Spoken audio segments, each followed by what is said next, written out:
Thanks, everyone. Good morning.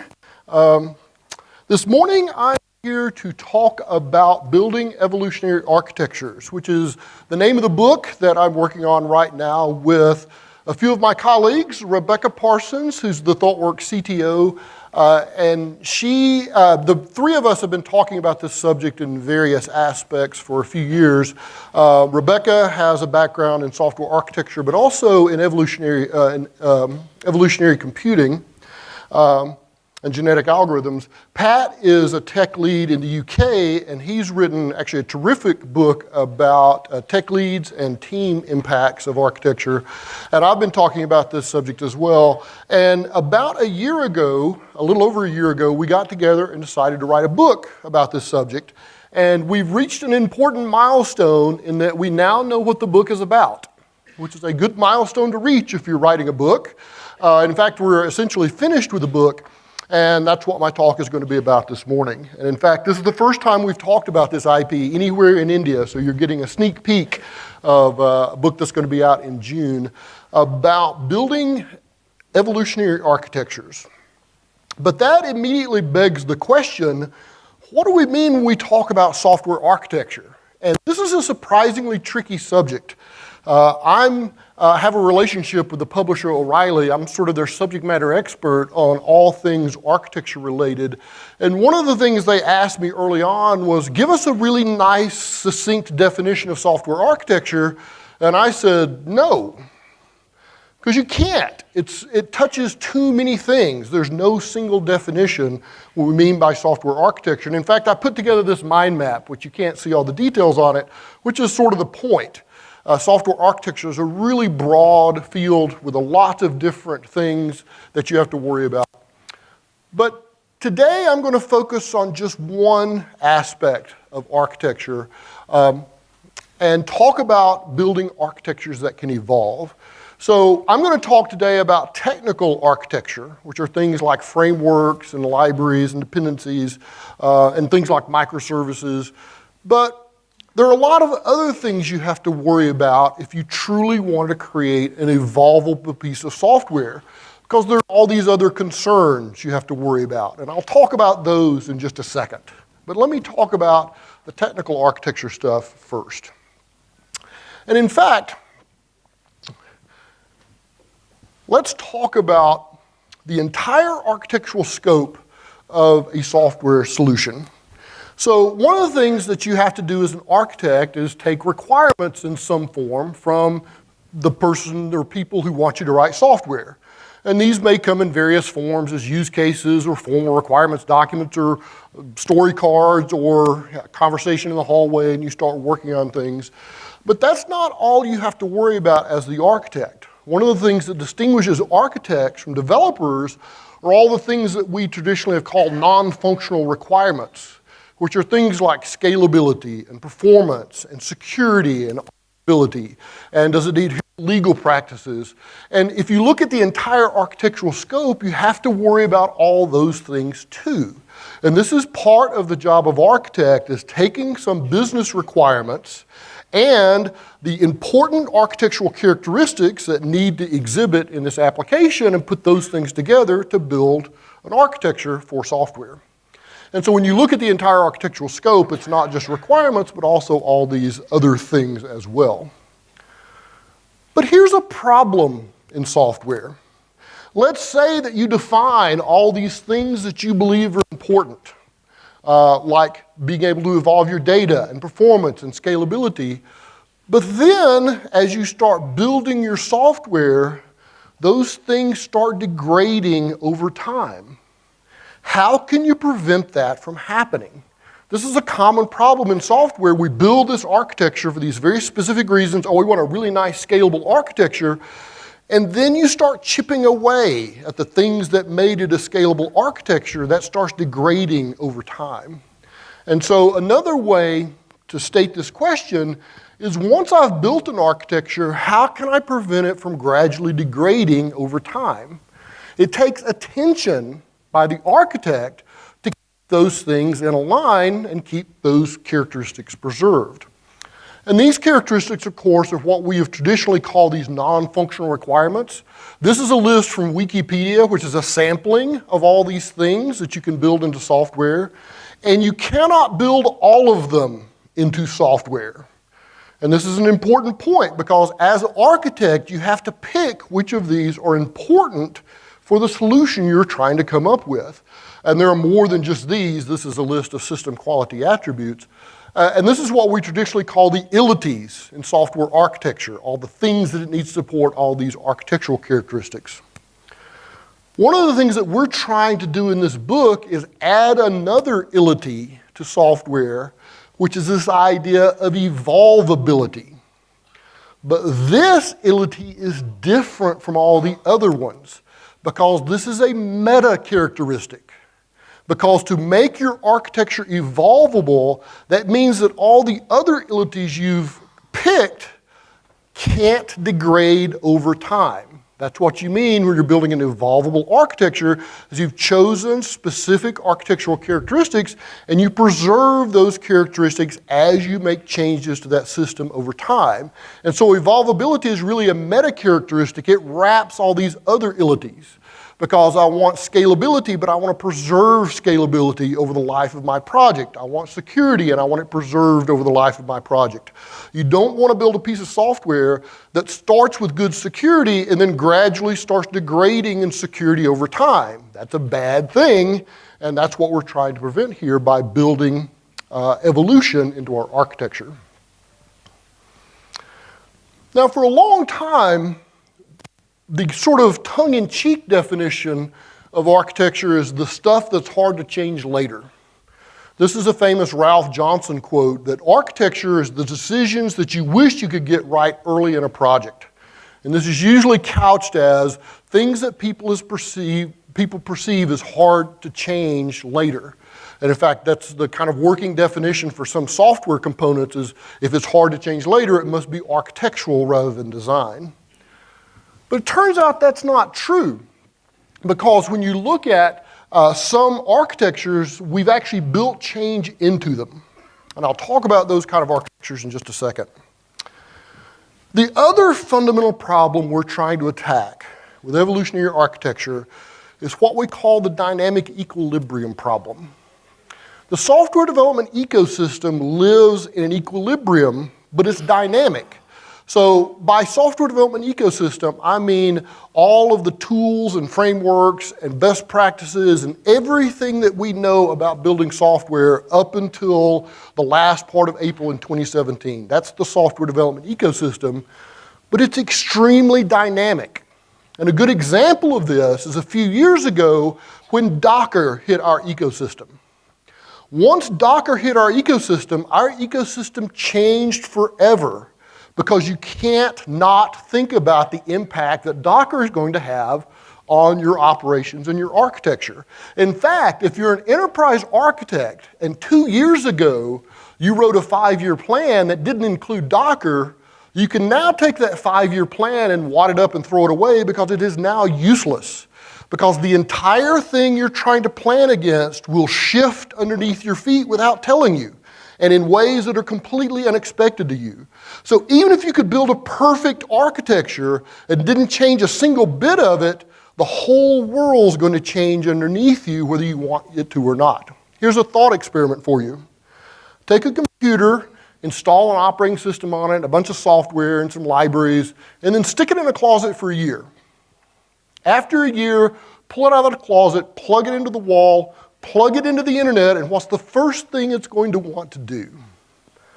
57 updates available. Because even though you didn't change a single byte on that computer, the entire world keeps moving along.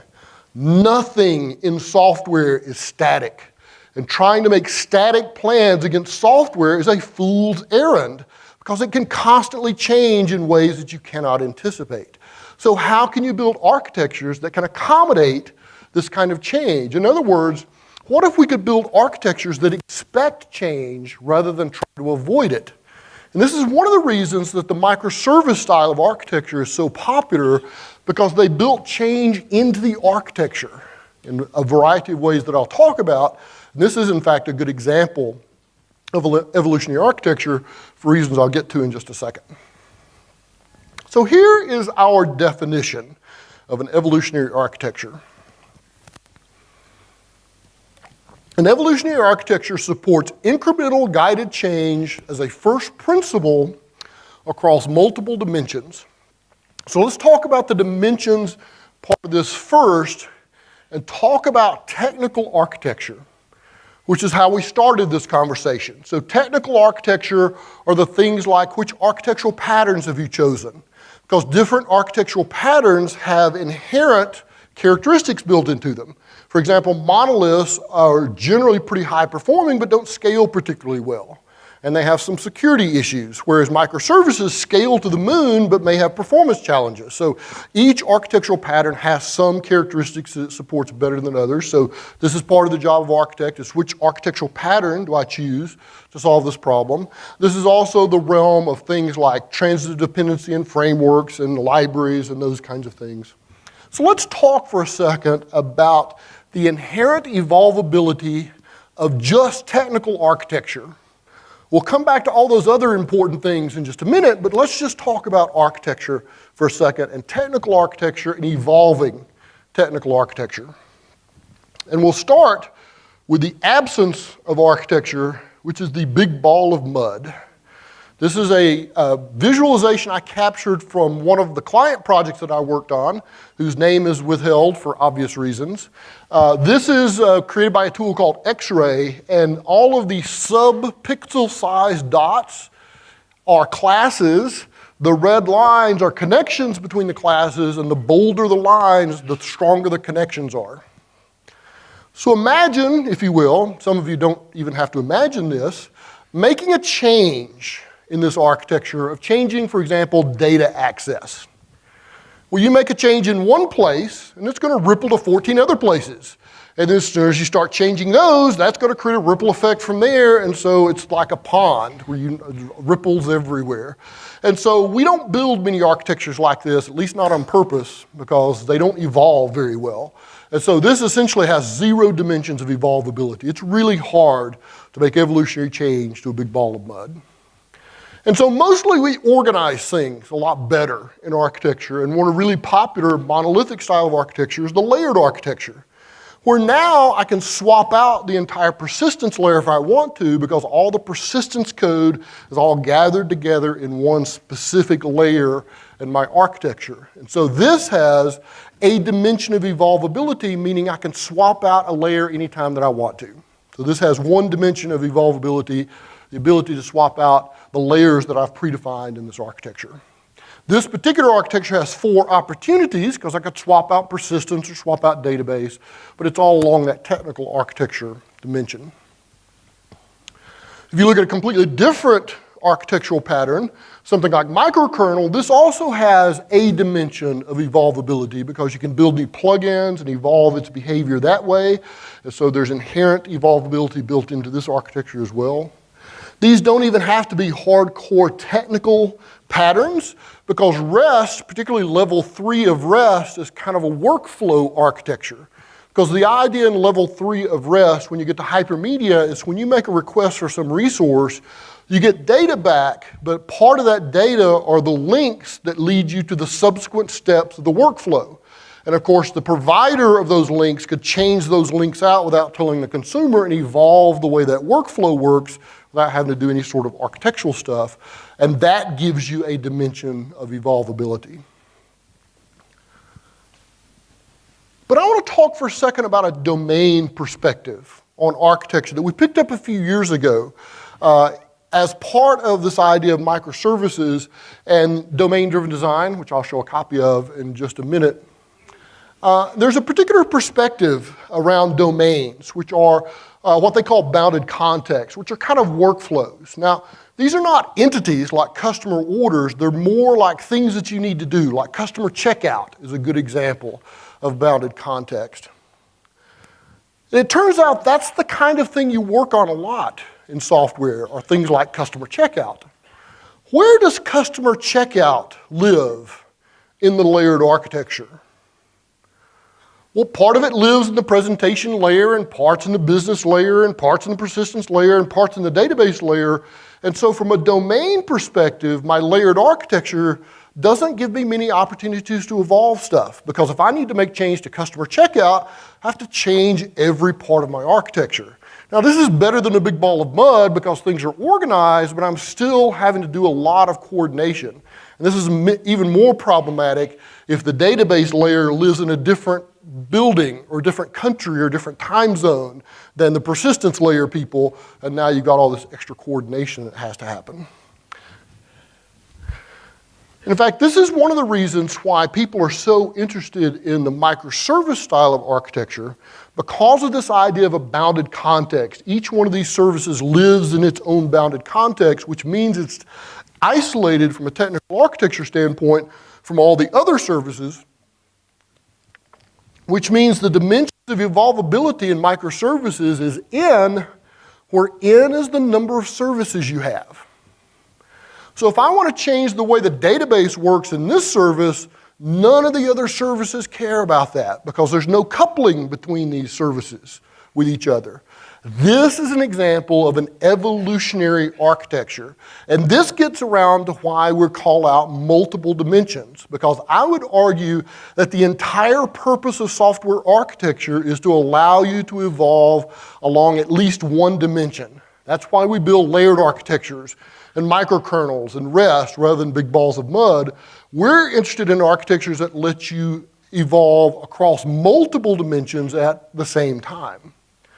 Now that may sound like we're only applying this to exotic architectures like microservices, but that's not true because of composability.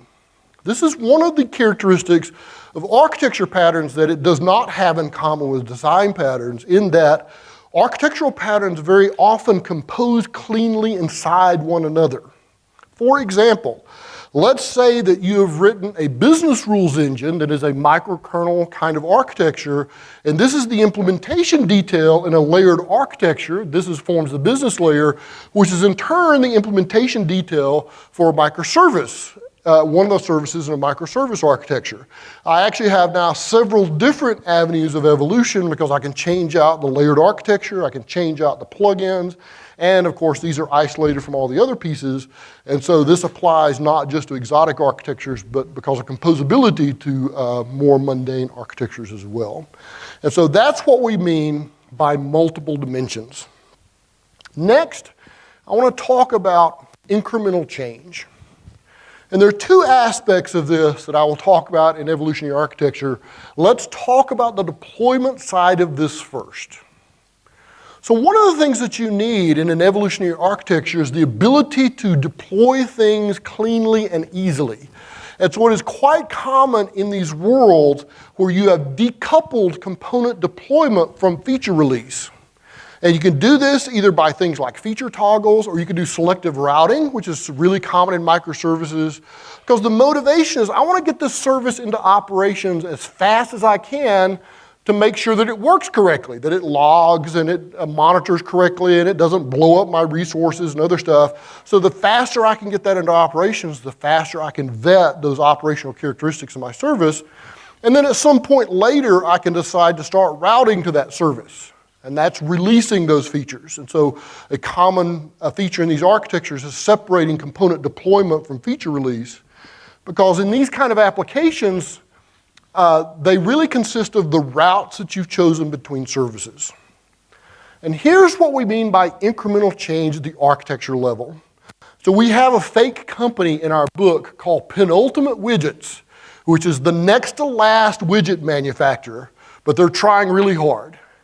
And Penultimate Widget has a microservice architecture that features this kind of incremental change, and they have a star rating service. So when you go to the Penultimate's widget webpage, they have widgets to sell, and you can star rate the widgets, so they have a star rating service running within their architecture. And then one day, they release a better version of star ratings that allows half-star ratings. And they put it live in their architecture. They don't force anyone to start using it, they just made this new resource available to anyone who wants it. And now, over time, these other services, as they want these better enhanced star ratings, are going to start routing to the new star rating service versus the old one, until the day finally comes that no one is routing to the old star rating service anymore. This is one of the magic tricks that Netflix taught us about architecture, is that you monitor not only the services, but also the routes between services. And any service that hasn't been routed to in a defined amount of time automatically gets disintegrated out of the architecture. This is incremental change at the architectural level. I put a new behavior live alongside existing behavior. I allowed people to move to it in their own time. And when I didn't need it anymore, I got rid of it. That's the operational side of incremental change. I'll talk about the development side in just a second. And so that's incremental change. Let's talk about the guided part of this definition. And now it's time to bring all those other things back in. Not just the technical architecture, but also things like the database. You can't build an evolvable technical architecture and ignore the relational databases attached to your project, because it's got to evolve too. And so does security, and so does performance, and so does scalability. All the important characteristics you've chosen for the architecture, you want to preserve those as both you make changes to it and as the ecosystem makes changes for you that you didn't anticipate.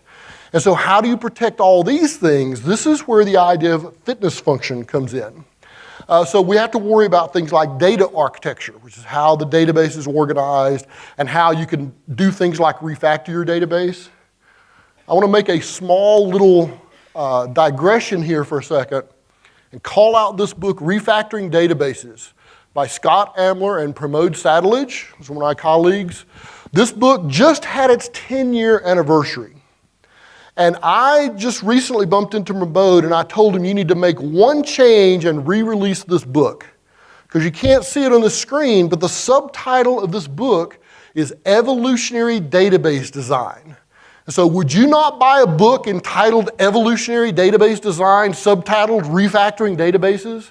Because now everybody needs to know how to do this because of microservices. So this is literally a book that was just a decade before its time. And now we're starting to see uptick in sales of this book because now people really need this idea of evolutionary data design. Because you can't just evolve the architecture and ignore the database, because you'll run yourself into a corner pretty fast. Same is true of things like security. You don't want to build an architecture where security degrades over time. So that leads us to this idea of domain-specific architectures. I mentioned this earlier, Eric Evans, and this idea of domain-driven design. That really married with the engineering practices of continuous delivery gave us the microservice architectural style. So let's talk about fitness functions. So this is the third part of the definition about guided change. And this comes from the evolutionary computing world. So when you are creating a genetic algorithm, an algorithm that is trying to become better all by itself over time, that's the essence of evolutionary computing, somebody has to decide what better means in the next generation. So maybe it's faster, or maybe it's more scalable, or maybe it does something. There's some desired outcome. That's what they call a fitness function in evolutionary computing. It's an objective function summarizing how close your design solution is to whatever the aims are for that, whatever you're designing this genetic algorithm for. We're borrowing this concept of fitness functions, but applying it at the architectural level. So every one of those characteristics that you want to preserve in your architecture, you build fitness functions around them that get evaluated every time you make change to your architecture to verify that you haven't broken anything about your architecture. So fitness functions can be a variety of things. These can be things like metrics, and I'll show you examples of all these things in just a second. They can also be tests in a variety of different flavors. And in fact, we have an entire taxonomy of different kinds of fitness functions, which I'll talk about here in just a second. So that now gives me enough to give you the agenda for my talk. The first part of which is a lengthy definition of evolutionary architecture. And now I'm going to talk about different aspects of each of these things. And so let's continue talking about fitness functions for a bit. So here was the definition that I gave before. And let's talk about how this works in an architecture and talk about architectural fitness functions and the flavors that we have of those. Now, these are things like metrics, there's tests, lots of different kinds of verification mechanisms, including a lot of things that you're already doing. So unit tests for us are a form of fitness function. But your legal department, when they have to go and vet changes to your code, that's also a fitness function because you can't build an architecture that legally degrades over time. And so some things that you're already doing, but some things you're probably not doing, but we're trying to treat all those things as the same kind of thing, which is something that verifies the structural integrity of my architecture. And so here's some of the categories that we've come up with: atomic versus holistic, and batch versus continuous. So an atomic fitness function is the one that runs within a single context. So think unit test is a good example of an atomic fitness function. I'll give you examples of each of these in just a second.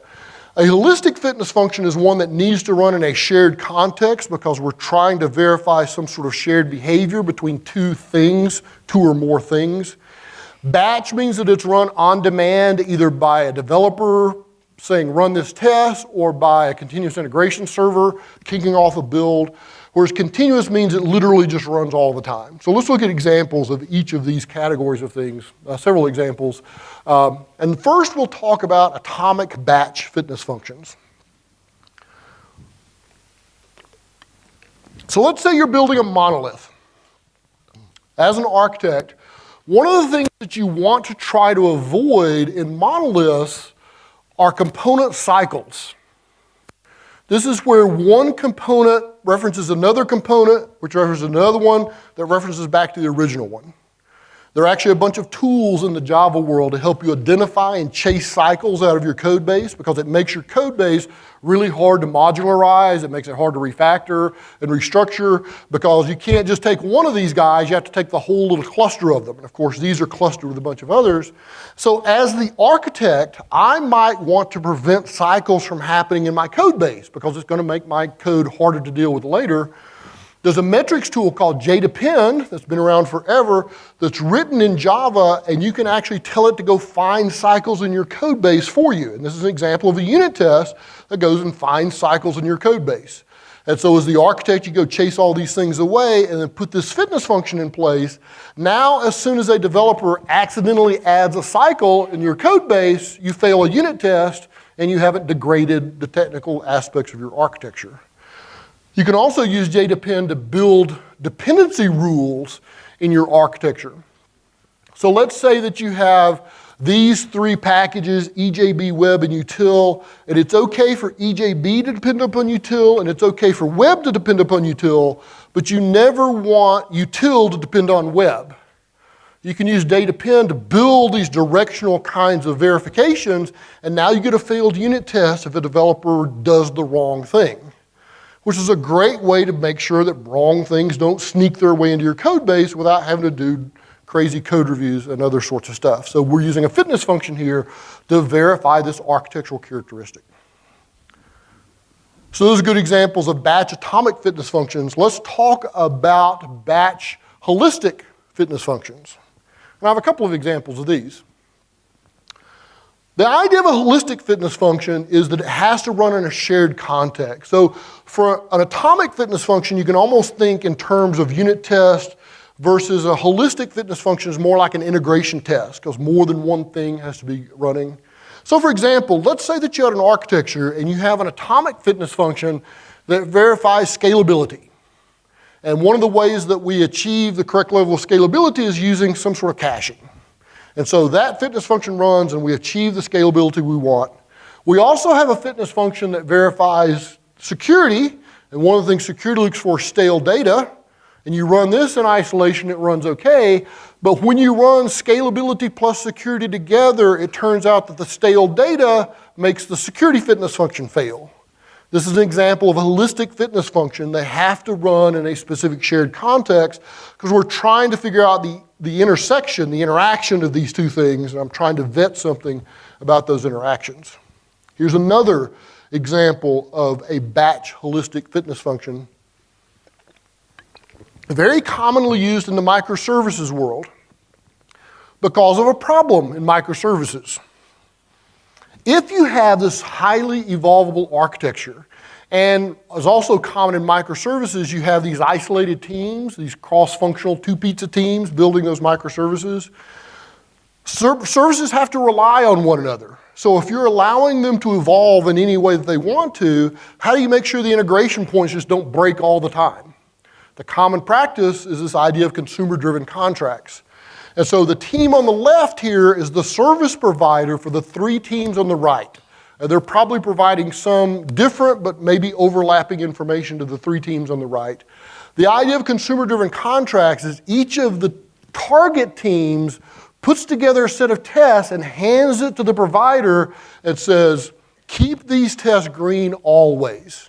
Because that test encapsulates the contract between what the provider needs to give the consumer, and as long as we don't break those tests, everything is cool. Each of these services can evolve in any way that they want to, as long as they don't break these integration tests. So if my provider changes and nothing breaks, everything's cool. If it does break one of these, then that is a placeholder for conversation.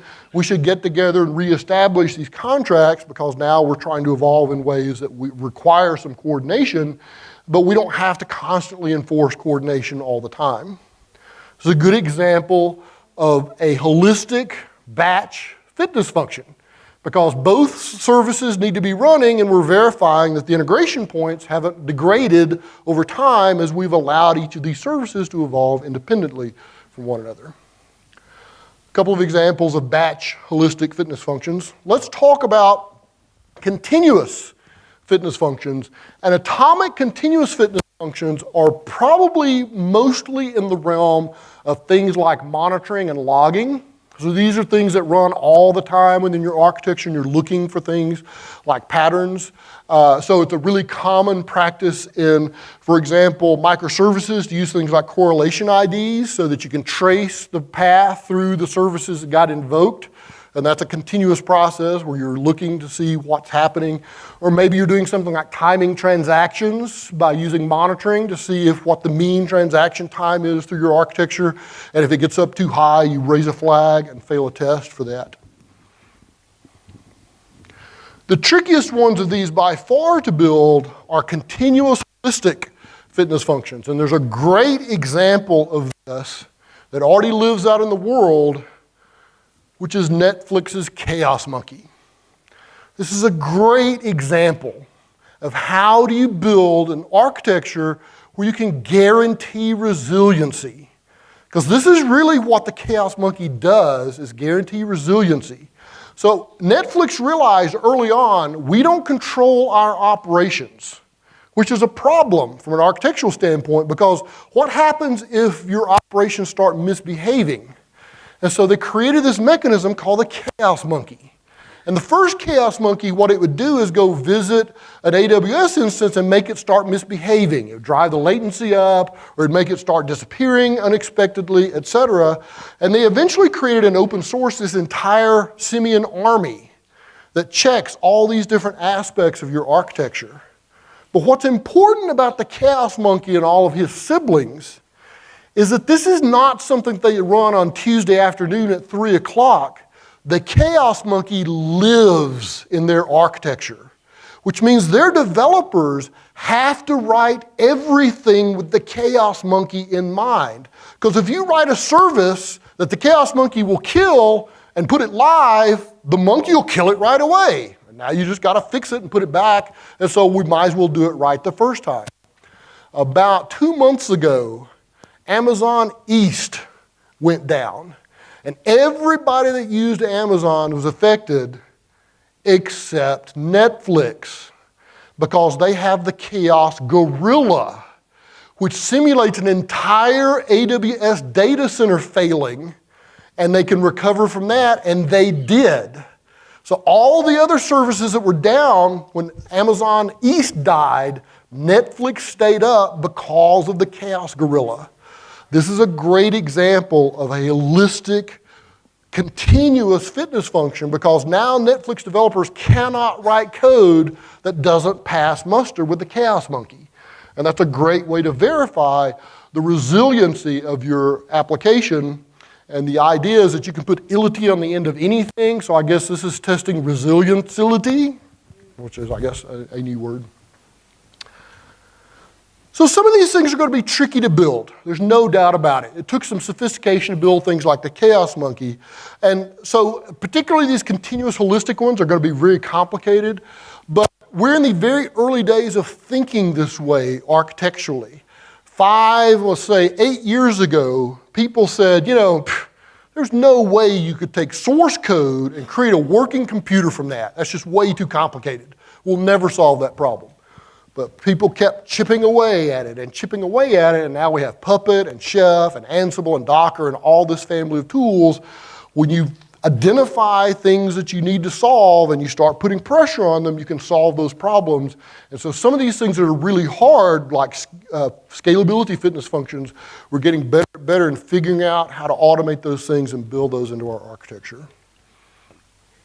Now there's also this idea of a system-wide fitness function, which is basically the culmination of all the individual fitness functions in your system. Now, this is never going to be a function that you try to evaluate to say true or false. But what this does is forces everyone who thinks about the architecture to think in terms of objective outcomes.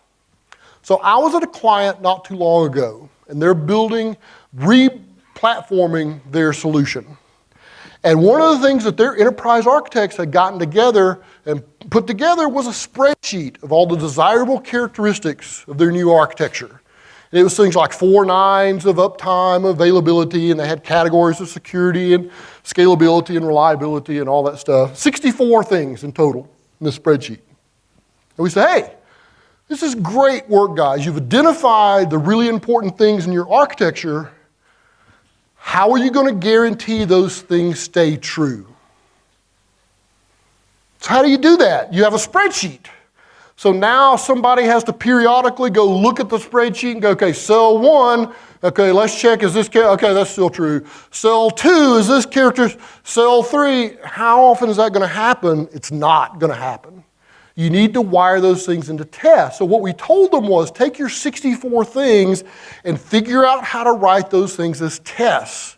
And if you have tests that run every time you make a change to the architecture, as soon as you break one of these things, you find out instantly, not 6 months down the road, that, oh, we've been chipping away at security and didn't realize it, and now we're in a mess.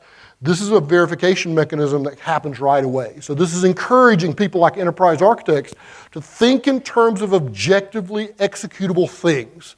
Think about tests. Think about things that give me an answer for things, not these vague sort of, I would like to have, I want concreteness in my architecture so I can make changes with confidence. So here's an example of a spider graph we created on one of our projects where we applied a bunch of these fitness functions. And this is where we were grading ourselves as to 0 being nailed it, and 5 means we need a lot more work on it. And so we graded each one of those fitness functions. This is sort of evaluating the system-wide fitness function of how these things fit together. And you'll notice these are the typical kinds of ilities,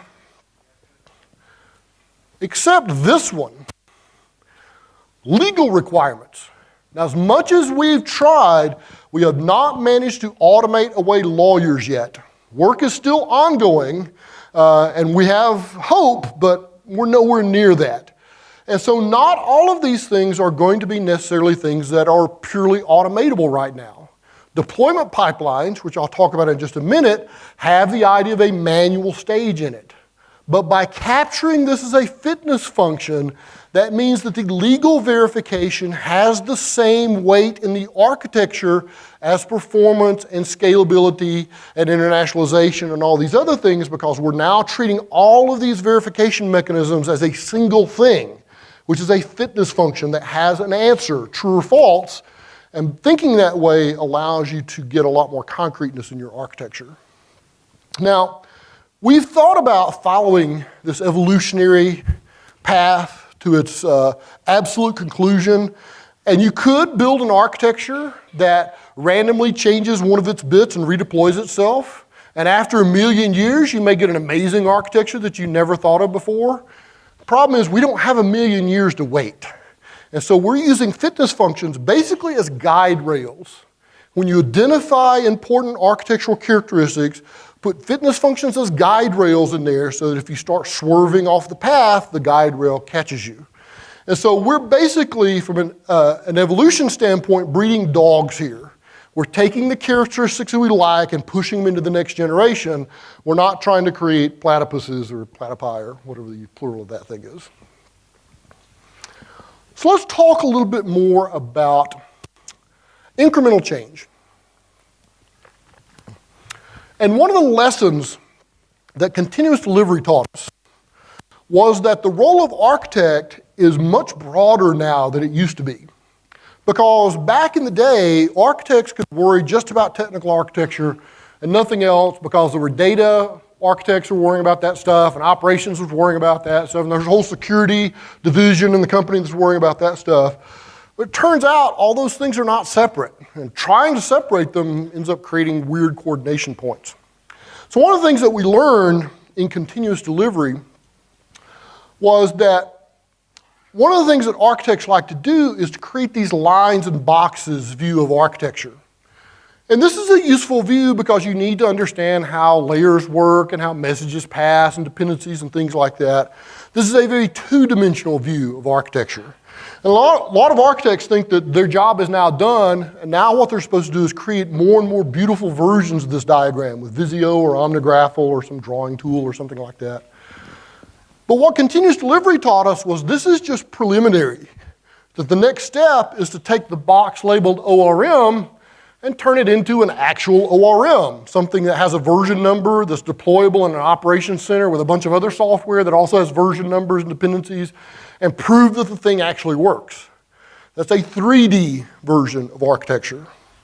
But this is not sufficient either because of the dynamic equilibrium problem. If I create this architecture and don't change a single byte in it, the whole world's going to change underneath me, including every one of these pieces of software is going to rev their version numbers over time. And I should probably keep up with that at some point. And so the modern view of architecture is a 4D view that everything is going to change over time. You not only have to get it working, but you have to keep it working over time, which is another way of saying architecture is abstract until it's operationalized. This is one of the great lessons of continuous delivery, that until you're running it somewhere, it's really just an abstraction. So there are lots of prerequisites for what we're calling incremental change and evolutionary architecture, and it's stuff like continuous delivery and the DevOps Bible, release it, infrastructure as code, and things like refactoring databases that I mentioned before. So these are all aspects of what we're calling incremental change in our architecture. But one thing in particular that we pick up from continuous delivery is this idea of a deployment pipeline. A deployment pipeline is sort of like continuous integration on steroids in that it has multiple stages where you can do stuff. And one of the things you can do in a deployment pipeline is run fitness functions. So this is the incremental change part at the developer side. You wire your deployment pipeline to create fitness functions that are applied every time you make changes to your architecture. And now, as soon as you make a change that breaks something, you find out instantly, not sometime later down the road. And so this is more sophisticated version of testing than what we've had before, because now we're verifying fitness functions as part of what we're doing. The other thing that's really useful in deployment pipelines, and they're used a lot for this, is this operation called a fan out.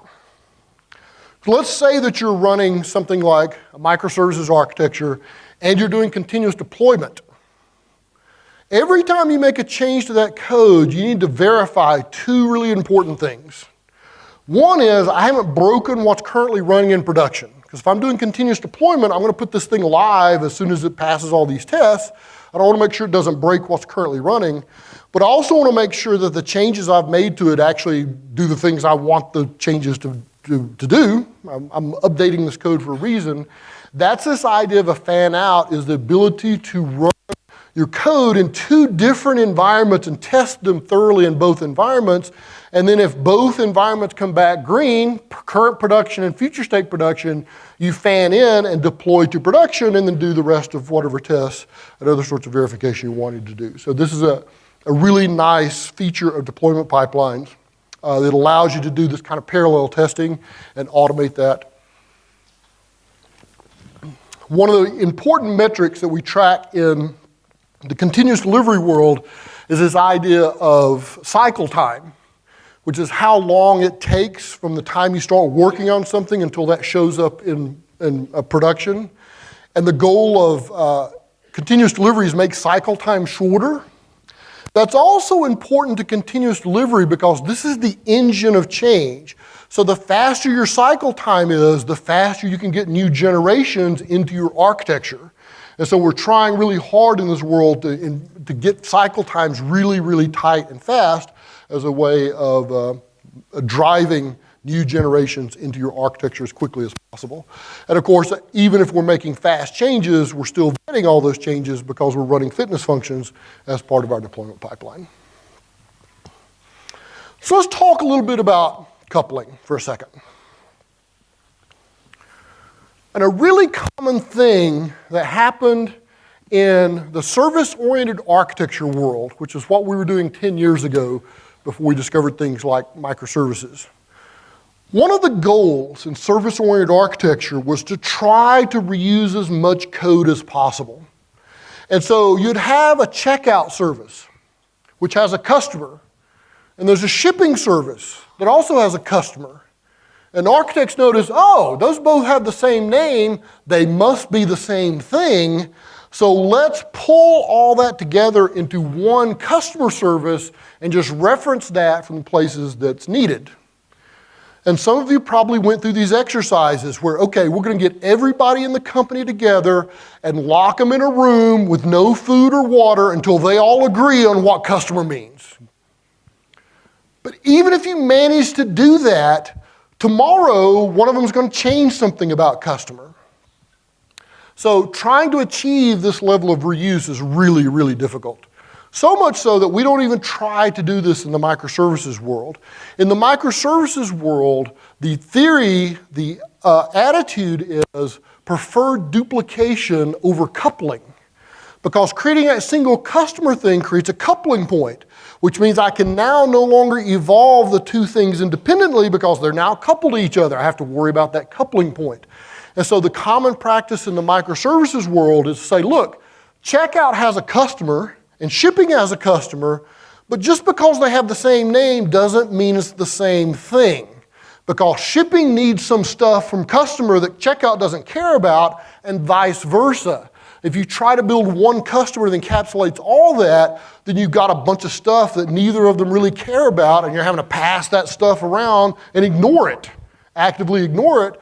The idea in the microservices world is just pass enough customer over to shipping that needs it and vice versa, and we'll unify this common thing at the message level, not try to create a reusable asset for it. And one of the interesting things we kind of figured out because of that, so when you have requirements and you're trying to build something that's reusable, the way that you make it reusable is you add more stuff to it so that other contexts can make use of it. And before long, you've created a big pile of stuff. And what we realized is that the more reusable something is, the less usable it is. Think about that for a second. If you build something that's really incredibly reusable, using it one time is hard because now you have to take into account all the extra things, the limbs and other crap that's grown onto it to make it reusable. And so this is that philosophy in the microservices world. Stop trying to write reusable code. Just reuse concepts and stop trying to couple yourself to code. Another interesting thing that we figured out in the Evolutionary Architectures book is the difference between adaptation versus evolution. So one of the things that you might want to do in an architecture is adapt it to add some new behavior, and you can do things like feature toggles. I'm going to do a talk later on this morning about hypothesis-driven development using feature toggles, and that's one way to adapt an application to do something else in addition to what it already does. versus just evolving to some new thing entirely. And the real distinction between these things, it turns out, is that when you adapt something, it increases technical debt, and when you evolve something, it gets rid of technical debt. Because technical debt is stuff that shouldn't be there but is there, and that's that adaptable code. If you created feature toggles or something like that, even if it's purposeful technical debt, it's still technical debt. Whereas evolution implies that we're changing to the new thing entirely and forgetting about the past. So the more you try to hold on to the past, the more technical debt you're holding on to, which I guess makes sense. Another common thing in evolutionary architecture is decentralized data management. You can't ignore data along with your evolution. And in fact, this becomes really tricky when you get to things like microservices, which require really tight, bounded context around data. And really what this is from an architectural standpoint is the realization that transactions are temporal coupling. You have coupling between classes, afferent and efferent coupling, but you also have coupling in time, which are transactions. Those are temporal coupling. And one of the things that we do when people are trying to migrate architectures is we look at the transactional context. And if you ever take a monolith and refactor it down to a services-based architecture, and you reach a point where you say, and we're going to need distributed transactions for this, you've officially gone one step too far. Because that transactional boundary probably identifies your bounded context. And so trying to break that beyond some natural business boundary is just going to invent really cool problems for you, which may be what you're after, but probably not the thing that you want. And so the idea in this world is try to limit transactional context as much as possible and don't try to artificially break them up. Now, I mentioned this book earlier. Let's talk about evolving the database. And in particular, this scenario, which many of you find yourself in. We have 3 applications here, and they need to share information back and forth with one another. And somebody, a decade ago, said, well, you know, they're all using a relational database. Why don't we just use that as an integration point? Okay, that's brilliant. Until the day comes where application A really needs to make a change to this schema, but cannot, because B and C are still using that schema. This is when you realize that database as an integration point is a bad idea, but there is a way to untangle this. So let's say that application A needs to evolve in a way that's going to break B and C. How can I evolve this from a data standpoint? There's a pattern in the refactoring databases book called the expand and contract pattern, and here it is. So let's say that my starting schema has balance here on customer, and on behalf of this evolutionary change I'm making, I really need to move balance over here to account, which is where it probably should have been in the first place. But I can't just move it because I'll break B and C, which still rely on balance being on customer. So this is the trick, this transitional phase in refactoring, where you go ahead and add balance to account and then create a synchronization trigger between the 2 tables. The side effect of this is I now support both schemas. I'm living in a world where balance lives on account on behalf of application A, and I'm living in a world where it lives on customer for B and C, and I can live in this state as long as I need to. This is a way to get around limitations in the database as you need to evolve, particularly around things like a shared context. This is what they call the expand and contract pattern for database refactoring. You expand the schema to support multiple versions. When you don't need that anymore, you contract it, and you can expand it again as you need to.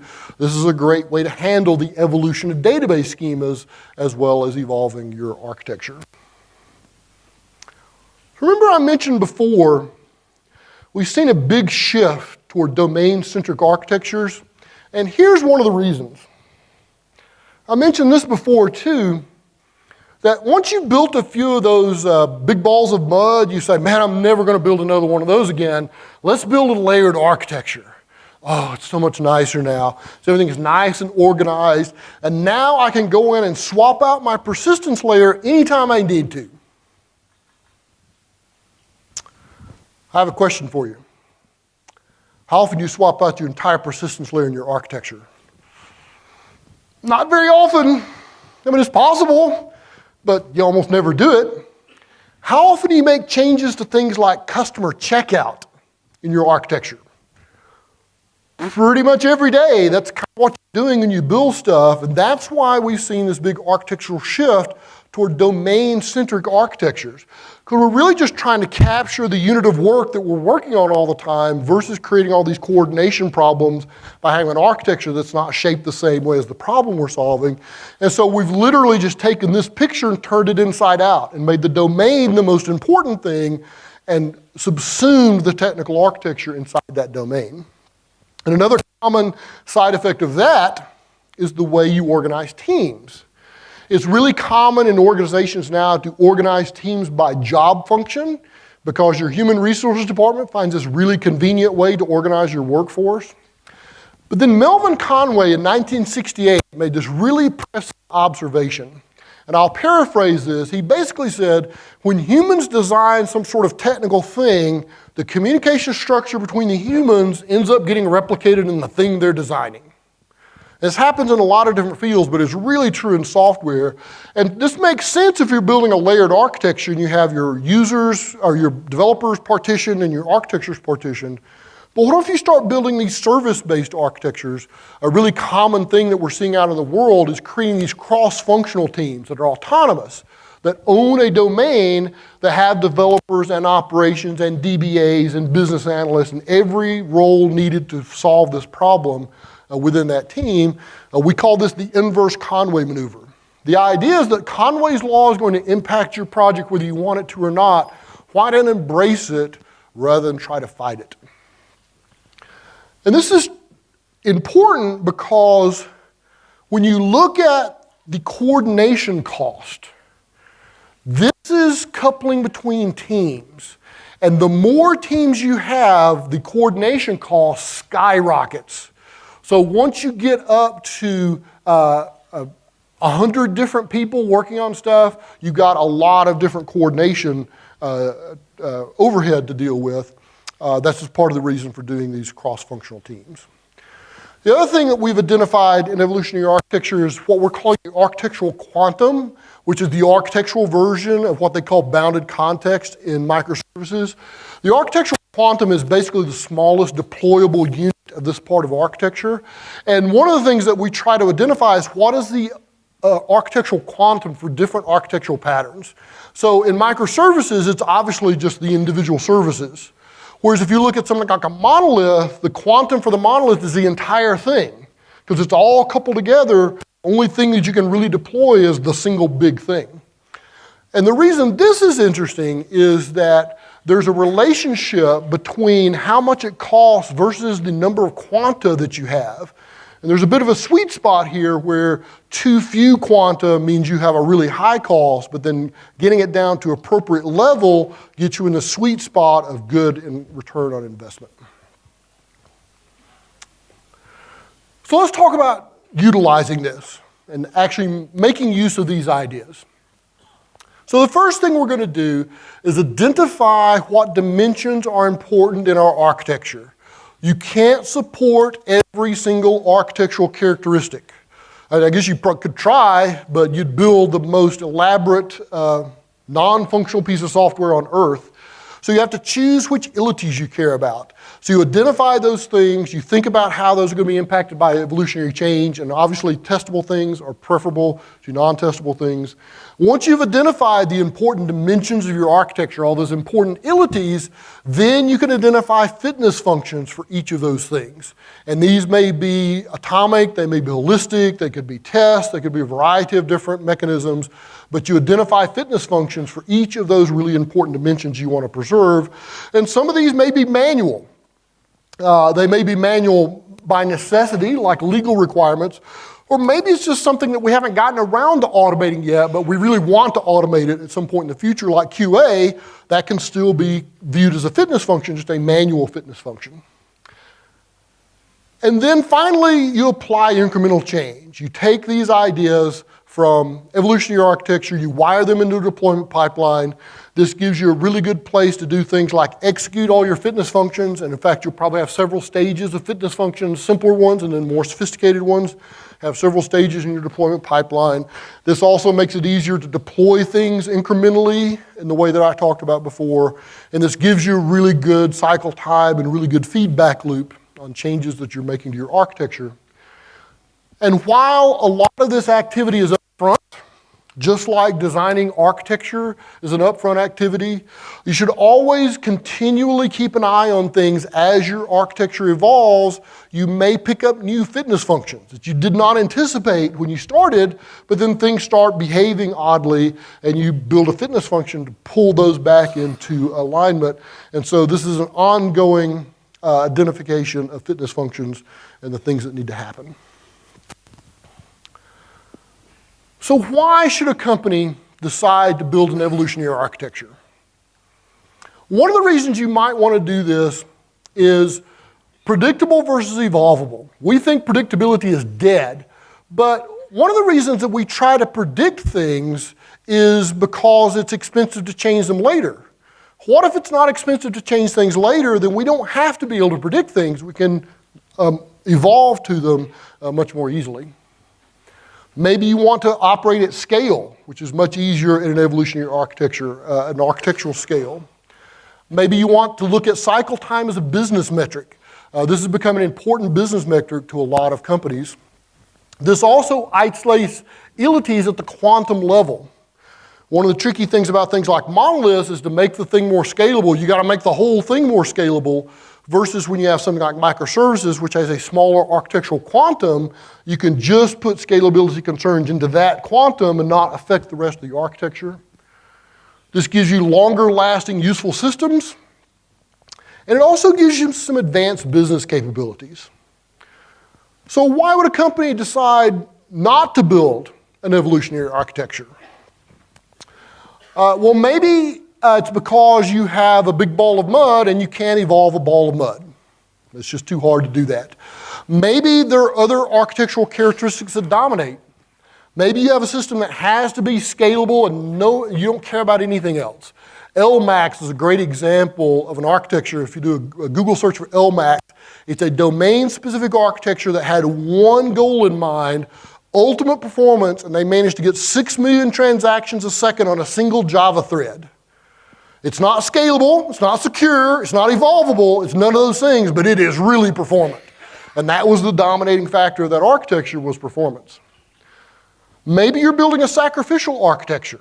This is what Martin Fowler talks about, is building an architecture that you know you're going to throw away because you're building a prototype, you're building something in the cloud, and you're trying to vet out some sort of business process. And you don't want to build that to be evolvable, you just rather sacrifice and build the real thing if it turns out it's a good idea. Or maybe you're planning on closing a business soon, and you don't need an evolvable architecture if you're about to put a lock on the door of the business because you're going to go out of business. So let me just touch on these advanced business capabilities as the last thing I'll talk about, and talk a little bit about data-driven development. I'll go into this a little bit more in my hypothesis-driven development talk, but this is from the GitHub engineering blog, and they describe changing merge at GitHub. Now that's terrifying, because since day one at GitHub, they've been shelling out to do merge for Git and then sucking it back in, but it turns out that doesn't scale well, and so they needed to implement their own internal version of merge. But this is terrifying, because now we have to replace merge at GitHub, but you can't introduce regressions into merge at GitHub. That would be very bad. And so what they did was and they're doing 60 deploys a day because they do continuous deployment. The way that they did this was build this framework. It's basically a feature toggle framework called Scientist. And what Scientist does is you have a use block and a try block. The use block is the old code. Sorry, I went one too far there. The use block is the old code, and the try block is the new code that you're trying out. Scientist decides whether to run the try or the use. It randomizes the order, measures durations, and compares the results from try and use, but always returns use. And so the worst case scenario is you get exactly what you got before, but it measures the time to see if one of them's more performant than the other, swallows and records any exceptions, and publishes all this information. By using Scientist, and I'll go into more details of this in my upcoming talk, by using Scientist, they managed to successfully replace merge at GitHub while doing 60 deploys a day with 0 regressions in their code, and they incidentally found a bug in the old GitHub code and 2 bugs in Git itself. That's an example of an evolutionary architecture, the ability to make structural changes at the architectural level and not only not break stuff, but also expose bugs that live in other places. That's a good example of an evolutionary architecture. The book is going to be out in June of this year. There's a website that we have dedicated to this that has some blogs and some videos and that sort of stuff on it now. Stay tuned there for more stuff. It looks like I'm out of time, so thanks very much for coming, and I hope you enjoyed it. Thank you.